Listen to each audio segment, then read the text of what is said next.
Every minute, someone's life takes a terrifying detour, not down a dark alley, but into the sterile, bright halls of healing.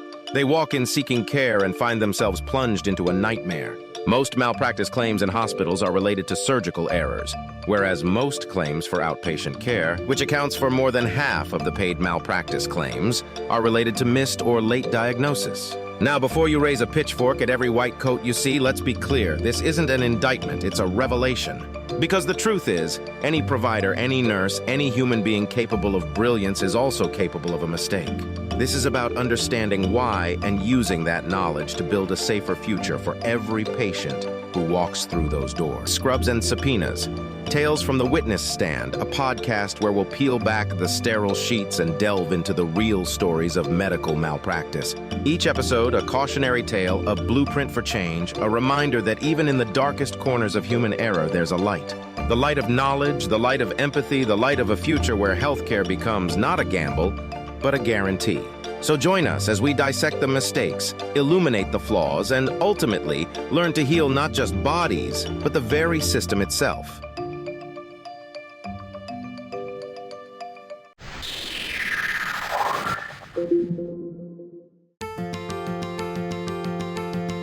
Get ready to listen, learn, and earn CE hours. This podcast features content from an accredited CE activity provided by Calibri Healthcare. Visit elitelearning.com/podcasts for accreditation and disclosure statements and instructions on how you may be able to earn CE credits. Hello and welcome to another episode of Scrubs and Subpoenas, Tales from the Witness Stand. I am your host, Jonna Emil, and joining me is Dr. Wendy Wright. Dr. Wright, how are you? I'm great. Thank you again for having me. I'm excited to be back today. Absolutely. Thanks for joining me. I love when you do. This is great. This is such a fantastic time. I appreciate your time, and certainly our listeners appreciate your stories.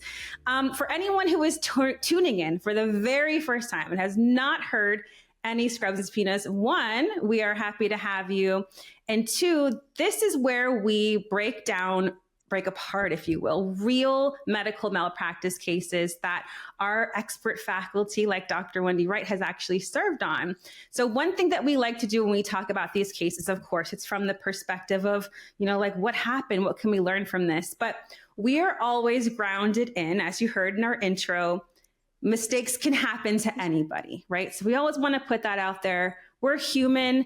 There's two types of people, right? Those who have made the mistakes and those who will. And so this is a really great opportunity for us not to criticize and point fingers and pass blame, but to understand what happened and take that so we can practice better. Is there anything you want to add to that, Dr. Wright?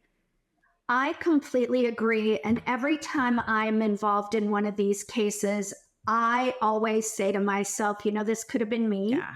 And what am I going to take from this case that I can translate into a program like this? And also, what can I translate back into my clinic so that I ensure that I'm doing the best job I can do for the patients that I serve? Yeah, I think that's a perfect way to frame it up. That's perfect. How can we take this and apply it to actually what we do? I love that.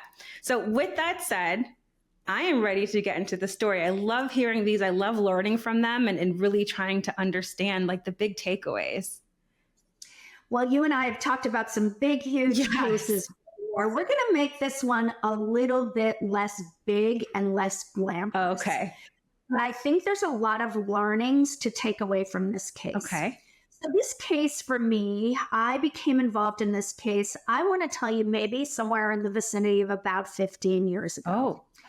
And in this case, I was asked to come on board to take a look at the care provided by a family nurse practitioner working in a rural community and taking care of a patient in her 20s. And just for the purposes of this audience, I'm changing the case up just enough so that nothing is being disclosed and that you wouldn't be able to really figure out this patient. I think that's really important. You're the nurse practitioner. So the case goes something like this. The nurse practitioner sees a young woman in her 20s for a rash, and the rash is on her lower extremities, and she's diagnosed as having a case of eczema. So the nurse practitioner prescribes, as most of us do, a topical corticosteroid. And the corticosteroid is called mometasone, which, if you look in the literature, is really a high potency topical corticosteroid. The instructions are to use this corticosteroid twice a day as needed. Okay. 1 large tube is dispensed and 5 refills are provided. Jump forward. This clinic is in an EHR system, so all the care is delivered through with an electronic health record. The patient requests a refill 6 months later after the initial visit.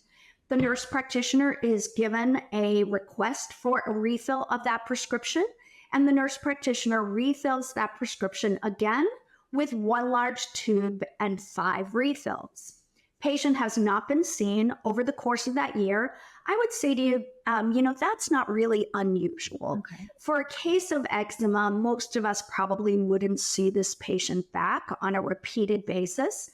But jump forward, we're now a year later, and the patient comes in for a well visit and sees a physician colleague. And her chief complaint at that well visit is she's got all these stretch marks all over her legs, from her hips down to her feet, and she wants the physician to evaluate her. So the physician evaluates her, and she's got striae, which all of us in the medical field know of as stretch marks. Yeah. But they are literally from her hips down to her feet. Long story short, this patient has been using this high-potency topical corticosteroid twice a day for the last 1 year as a moisturizer. Now, what's the big deal? Well, if you look in the literature and you look at corticosteroids are generally prescribed for a 2-week interval. Yeah. And that in general, we don't give refills on them. Now, we recognize that people with conditions like eczema and psoriasis will often use them intermittently, and will use them over the course of the year. But the patient retained an attorney, and because the physician sent her off to dermatology, who said to her, "Your skin is so thin." I mean, if any of you have stretch marks on you, you know that generally stretch marks are not going to go away. Yeah. If you've ever had a baby, you know that you've gained a lot of weight, you know that this happens. And so this woman in her early 20s is now covered from the hips down with pretty significant striae that have no potential to go away. So she retains an attorney and files a suit against the nurse practitioner for dispensing a drug and without really monitoring that drug. And so this is where I come on board. Oh my gosh. Okay. So was she taking, she was using it wrong, it sounds like, but it was prescribed as what exactly? What was the actual prescription that the use was? The prescription was used 2 times a day as needed. And her perception was... I guess that is pretty wide open in that type of way. And there's 1 large tube, which is many grams. And all of these refills. 5 refills. And so... what's the big deal? You gave me the refills. You said I could use it as needed. So that's what I did. And I called in and no one told me, well, why are you reusing? Why are you needing a refill on 6 tubes in the course of 6 months? Yes. And so that refill was given. Yes. And the year in, here we are now with deformities that truly are not going to go away. Is there... Okay, so that's something I never even thought about, in the sense of how many times we, even as a patient, have something that's as needed. And now that you said that out loud, which is kind of wild thinking about how long I've been a nurse, now that you say that out loud, I feel like that is left open to interpretation. So I'm thinking of a bunch of things right now, Dr. Wright. Is it as needed for up until this amount of time should have been the right way? And absolutely. If you look in your prescribing databases, and if our listeners do, generally you'll see up to 2 weeks. And we even go as far as saying, do not occlude, use as needed for up to 2 weeks. And so that is generally what should be written on a prescription for a corticosteroid, particularly one that is considered to be high potency. Now, we haven't even got into the issue that high potency corticosteroids used to this degree, because you figure if she's got steroid striae from hips to toes, she's used a significant amount of corticosteroids. So then you need to be thinking, well, is there some systemic absorption? Of course there is. Yes. What impact does that have on HPA axis suppression? What impact does that have on her bones?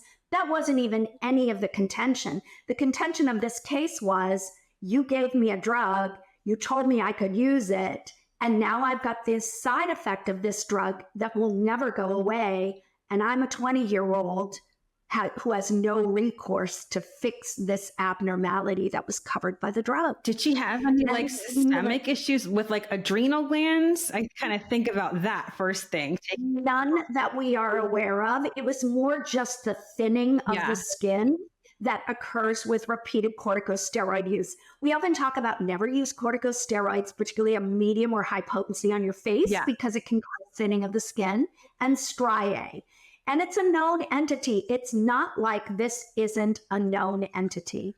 But the real reason I wanted to bring up this case really, because it's not really that glamorous, but how often do we all come in on a Monday morning to 100 refill requests coming in from the pharmacy? Yeah. And I often joke when I talk about EHRs, because when you stayed at a luxury hotel, the less the luxury hotels are no longer as attractive, right? Once you have an access to be able to hit approve, send, it becomes very easy to do this. And I know that when I walk in on a Monday morning, there are about 6 nurse practitioners. We're all banging through all these prescription refills. Because if we don't, we're going to start getting phone calls from patients who are like, where's my prescription refill? Yeah. So EHR makes it incredibly easy to fill prescriptions. It makes it so easy that I would say to you, we don't always do due diligence. And when I say due diligence, are you checking to see when the last time that patient has been seen? Are we checking to see how many refills has this patient had over the course of this, 6-month mark? And so I think what's really important is that the takeaway from here really be that we have to make sure that we're doing due diligence on these EHRs and not just hitting refills. This comes up a lot too in the world of asthma, where people are requesting their inhalers. And it gets really easy, but technically a well-controlled patient with asthma should only need 1 rescue inhaler in a year. And if we're not checking those things, it really sets us up for some liability. And I'm kind of playing a game here, but is there any responsibility on the pharmacy or the pharmacist to say, like, I got this request for, a refill, or I'm going to refill this medication, but hey, this patient had this big old tube and all these additional refills. So why am I giving more? Is there a responsibility to call and say, hey, nurse practitioner so-and-so, why are we doing this already?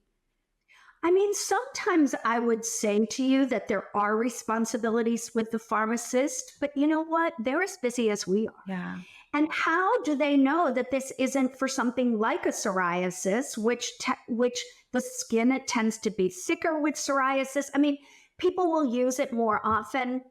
I would say to you that while there are legal responsibilities, I'm not convinced that the pharmacist was really in a position or really should have been held at all liable for that. Yeah. Now, what if I had prescribed the wrong dose of a drug and the pharmacist had filled it? Sure, right? That is legally, there's a case out there of a cardiologist who prescribed a drug. It was 2 times it was a handwritten script. Yeah.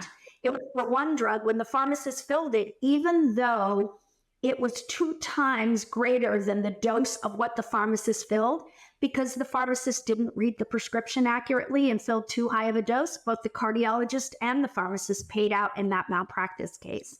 So there are places certainly where pharmacy is liable, or at least could raise the suspicion, I'm not sure that that's the case. I think it's just really important that before we fill scripts, we take 30 seconds. Does this patient have an appointment, and have they been seen in the last year? Because legally, we shouldn't be filling a script for a patient who has not been seen in a year. That's an important point. So that's an important point too. Are we looking at how frequent is this patient filling this prescription? I maintain we do it with benzodiazepines. Why are we not doing it with other drugs that have risk as well? Yeah. And so I think that really brings up a point about these EHR systems and how simple they make it to fill a prescription when maybe we ought not to be. Yeah. And opioids are the same. I mean, you get these requests for opioids and benzos and cough syrups, and it's like antibiotics. I get a refill request from a pharmacy for a prescription of an antibiotic. It's like, why am I filling an antibiotic? Why are we not initiating that? Right. Right? I'm not going to fill a course of Doxy because the pharmacist asked me to. Right. You need to I need to know what the patient is taking it for. So it really brings up a point of the importance of us doing that due diligence before we write any type of prescription. Yes. And I'm thinking about too, like, I don't know, there's so many different EHRs today, I'm sure. I mean, that must exist, especially now that we are like in this very virtual world of telehealth. But aren't there, and again, I'm kind of playing like, are there safeguards? I remember just like when you're taking meds out of the Pyxis and it gives you like a little alert, like, are you sure? Are you sure this is the med that you want to take? Do we have that type of technology today to help us? Because there was something that you said, Dr. Wright, you said you come in on a Monday and you have all of these refills and you have all of these requests. And I think that there is a part, and I wonder what you think about this, of like, the NP is so freaking overwhelmed, right? And like, how does that play into the mistakes that happen? Like, I think it plays a huge, I think it's huge. We talk about this every single day in my clinic. We get over 2,000 portal messages in a given day. The phone outgoing and incoming calls are over 1,000 each way in and out each day. And then you've got e-refills coming in from the pharmacy. You've got patients, it is overwhelming. And all while you're trying to see patients and think through the work that you're doing. So the purpose of having this conversation with you today is so that NPs can say, I need to slow down. Yeah. I need to look. And one of the things that happened in my EHR system, I want to say to you, it was about 6-7 years ago, is on these e-refills, when I bring them up in the right corner, it tells me the patient's allergies. It tells me the last time the patient was seen in my clinic. It tells me if they've got any future prescription appointments on the books. So it gives me some good information, at least from a starting point.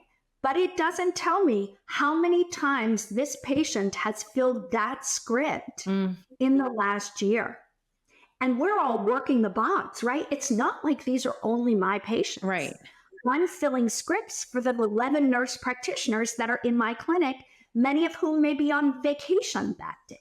Oh my gosh.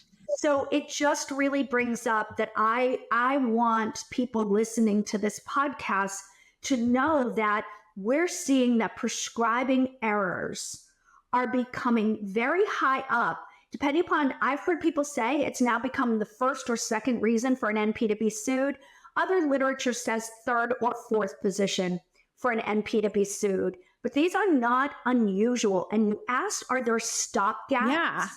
Yes. There is a drug interaction checker that comes up, but there would be no stop on this, right? Because it wasn't like it interacted with anything. Yeah.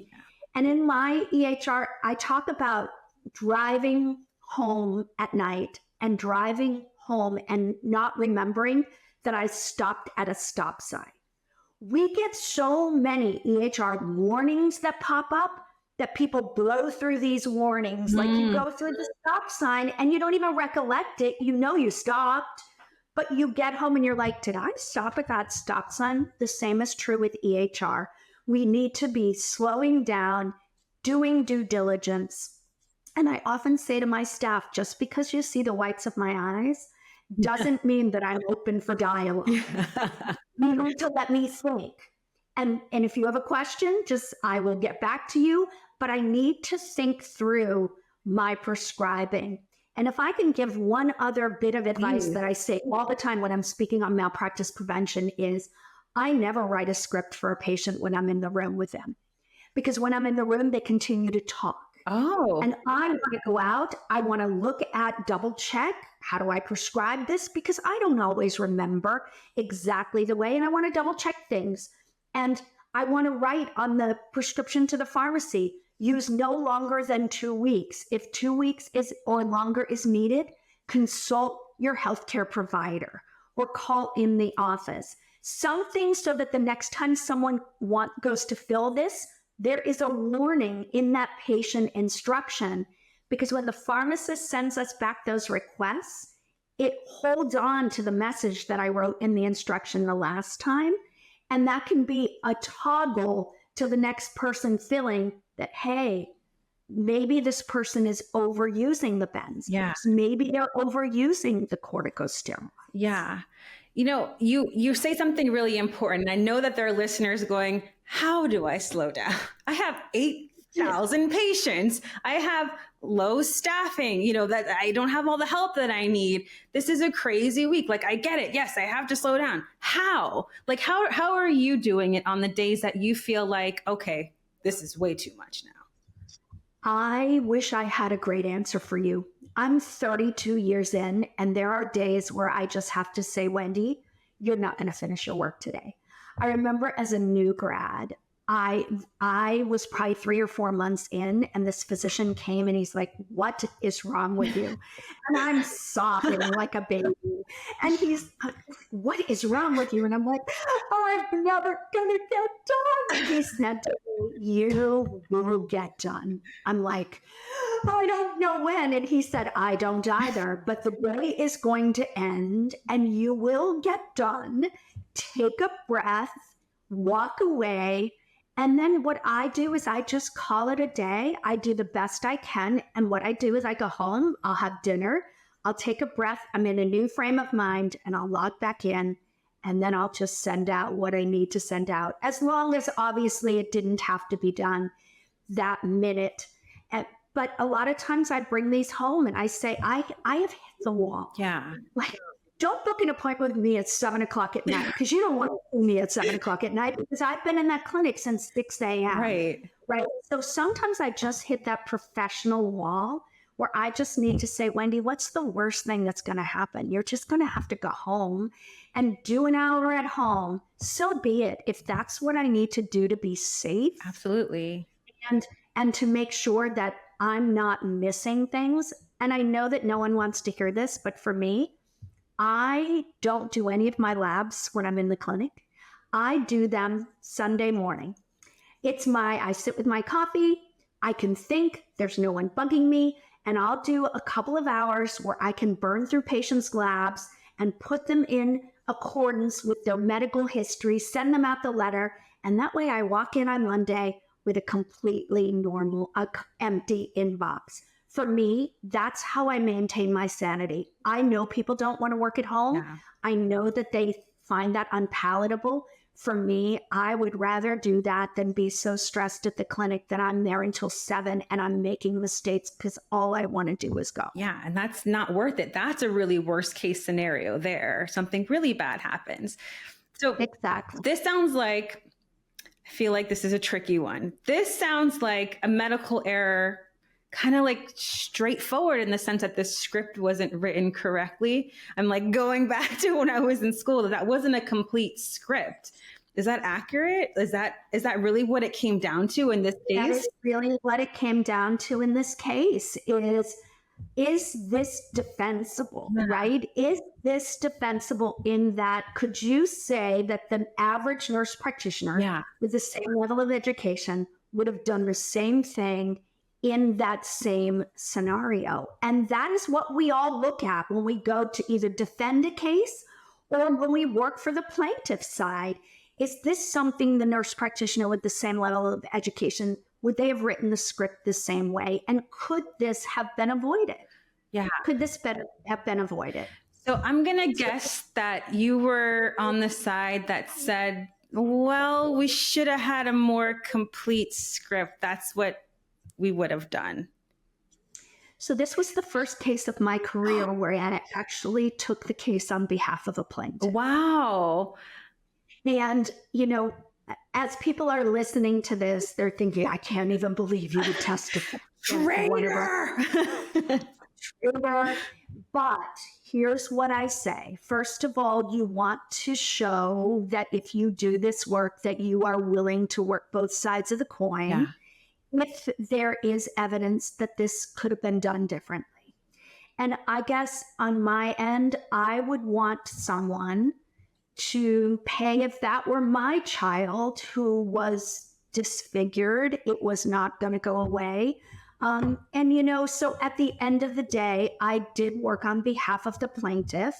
It killed me, but everyone in my world said, you've got to come up somewhere. So when I talk on the stand, they'll say, what % do you work for the plaintiff? Right now, it's about 80-20. Oh, wow. But it's hard for me to take a plaintiff case. It must be very egregious in order for me to take it. And because I make mistakes. I make mistakes every day, and I just pray, please, Lord, don't let anything happen, because we're human, right? And so I understand, but I also believe that sometimes bad things happen that could have been prevented.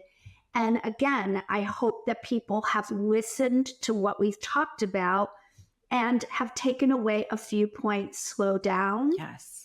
Double check when they were last seen, how often they're filling these scripts, and make sure that you give patient instructions. If a drug calls for a stopping point, then, and we see this a lot now, if I can use the drugs for obesity, for instance. Oh, here's the dose, but you only use it for 1 month. At the end of the month, you call in and we go up on the dose if you're doing well. So taking 30 seconds to write that instruction once a week for 4 weeks on a script. And that way we've got that stopping point. So when I see that refill come in, signal to me, is that 4 weeks up? Where do we go next? Yeah. That matters. And can I ask another clinical question around that prescription? Would it have been appropriate to just given her that one tube for that one time? And if you need more, well, then you got to come back to see me, because it is such a high dose and we know that these are different effects. Is that appropriate or inappropriate to do? Totally appropriate. Okay. When I write a corticosteroid, I write 1 tube, 0 refills. Okay. Just like when I write an asthma inhaler, I say 1 inhaler, 0 refills. And then if you need more, it's a signal to me, ding, ding, ding. Do I need to reevaluate? Do I need to step up their care? Is there something different that we need to be doing? Yeah. And I encourage people. Now, with hypertensive drugs, I'll often give 90 days with a refill if people have been stable. But I never give more than 6 months of any drug at a time, even if that patient has been on this drug forever, i.e. hypertensive drugs, because I want an opportunity to make sure that that patient is being followed on an evidence-based guideline perspective, right? If they're hypertensive, at minimum, they should be seen twice a year. And so limiting the quantity allows me that checkpoint with our patients. I think that's smart. That's good advice. So can I ask what happened in this case, what the outcome was? Yes, this was over a $700,000 payout. Wow. And so payout that comes, the only one, because we've talked about other cases where there's several people named in the case. Was this the case where it was just the NP in this instance? So no, that the NP and the business were sued. I don't know how the split happened, but I do know that it was over $700,000. The hard part about a lot of these cases is that I am never privy to what happens at the end. Oh. Because a lot of times cases settle out and we are prohibited from being told what happened. Now, sometimes I can convince the attorneys, on the slide, can you give me a sense of what happened? But I don't always, I know that they settled Yeah. and I know that there was a payout, but I don't always get the amount because there is a non-disclosure with the attorneys. Okay, I understand that. Can you just speak on that for 1 second?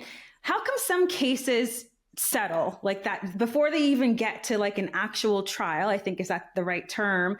How come they just kind of settle quickly and some don't? They really go for a long time. Well, I think it depends upon the amount of money that is requested out of the gate. I just looked at a case and I said to the attorney, listen, you need to make this case go away. There's no way. There was a defective piece of equipment. You need to just make this go away. Everyone's readily admitting the equipment broke. This person was harmed. Make it go away. Because the amount of money it takes to take these cases to court is well over $100,000. Wow.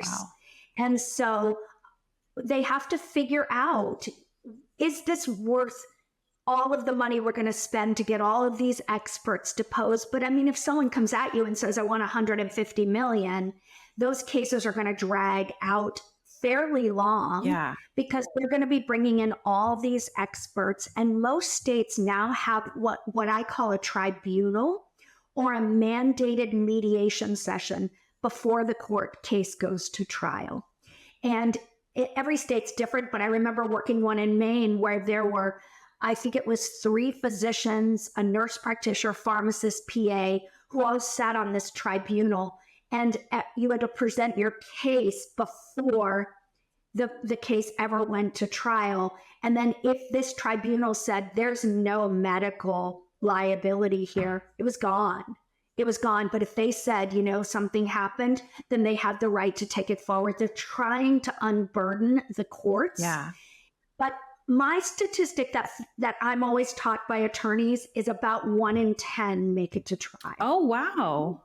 Out of 10 cases, these are some statistics they've told me. Out of 10 people who go to an attorney and say, I want to file a malpractice case, 5 will have no merit. So 50%, nothing you can do. It's not going anywhere. Of that 5, 3 to 4 of them will have merit, but a couple of those, the attorney will say, it's not worth our while. The money isn't going to be big enough to go forward. But then the remainder, 2 or 3, will either mediate or 1 will go to trial. That's generally how those cases play out, at least from the attorneys that I've talked to over the years. That's very interesting. We hear so much about medical malpractice cases, and I think it sometimes gives us like this false idea that every time something happens or maybe happened, it always goes straight to trial. That's a case, that's a case, that's a case. Like everybody thinks they have a case in that type of way. You know what? I've been doing this for 27 years, over 150 cases, and I've gone to trial 3 or 4 times. Wow. It is very rare to go to trial. And in this case, I didn't go to trial. It settled out. And so, wow. So I don't get into that courtroom very often. And I think it's unusual for a case to make it all the way into the courtroom. Yes, absolutely. This was a really good story, a really good lesson. We cannot hear enough. Slow down. I mean, I have to be honest. We cannot hear enough about really taking the time to be thoughtful and intentional and hang on before you do that thing, because there could be really real consequences for you and the patient, of course. Wow. Absolutely. And I think that's a good takeaway. Slow down, double check, yes. Do due diligence. And if I can come back in the future, I would love to not necessarily talk with you about a case that goes into a courtroom, but how about a case that goes in front of the Board of Nursing? Oh, that's or a case that goes in front of a board in an employer university, for instance, because not all of these end up going into a malpractice trial, but maybe they end up at the Board of Nursing due to complaints. And I've done a number of cases in front of the boards of nursing as well. Maybe we could take that route, because I think those are some learnings that can happen as well. I would love to do that. Listen, I remember being a nursing student in the very end, and we had to go before the board to watch when those hearings happened, and where there was nurses that came before and had to present something. And that was one of the most impactful things, I think, and really realizing like, ooh, there are some consequences we didn't think about, in this type of way. Absolutely. There are a bunch of people you never want to meet on your front door. Yeah. The board of nursing, the IRS, the FDA, and Medicare. Yeah. Like those are some people that you want never showing up or having to appear in front of. And I think that we can learn some lessons, not all end up in the courtroom, but the board of nursing, in my opinion, is just as scary. It's your livelihood. Heck yeah. I would love to talk about that. Dr. Wright, thank you so much. I always appreciate your time in these stories. It is such a good lesson, such a real reminder. And also, I hear this often, but the technology can't save us all the time. It's got to be us. It's got to be us to make sure that we're having that safeguard. I appreciate that. Thank you all for tuning in. We hope you enjoyed this series, today's podcast. I absolutely did. And if you want to hear more, check us out. We've got new episodes dropping every Friday. Until next time, bye-bye for now. This podcast featured content from an accredited CE activity provided by Calibri Healthcare. Visit elitelearning.com/podcasts for accreditation and disclosure statements and instructions on how you may be able to earn CE credits. Take your learning to the next level by subscribing to more podcasts on compelling healthcare topics.